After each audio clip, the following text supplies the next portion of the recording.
एखाद्याच्या आयुष्याची वाट लावून त्याच्या हसत्या खेळता जीवनात संकटे आणून ज्या माणसांना आनंद मिळतो त्यांनी फक्त हे लक्षात ठेवा की माझा नियतीचा फेरा हा सर्वत्र फिरतो.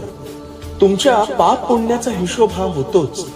जर नशीब काही चांगलं देणार असेल तर त्याची सुरुवात कठीण गोष्टीने होते आणि नशीब जर काही अप्रतिम देणार असेल तर त्याची सुरुवात अशक्य गोष्टीने होते. बदलता येईल ते बदल, जे बदलता येणार नाही ते स्वीकार, आणि जे स्वीकारता येत नाही त्यापासून दूर जा आणि स्वतःला आनंदी ठेव. सुखासाठी कुणाही पुढे हात पसरू नकोस, त्यांनी वेळ जाईल. त्यापेक्षा दुःखाशी 2 हात कर की चांगली वेळ येईल, हे निश्चित आहे. आणि म्हणून भिवू नकोस, मी तुझ्या पाठीशी.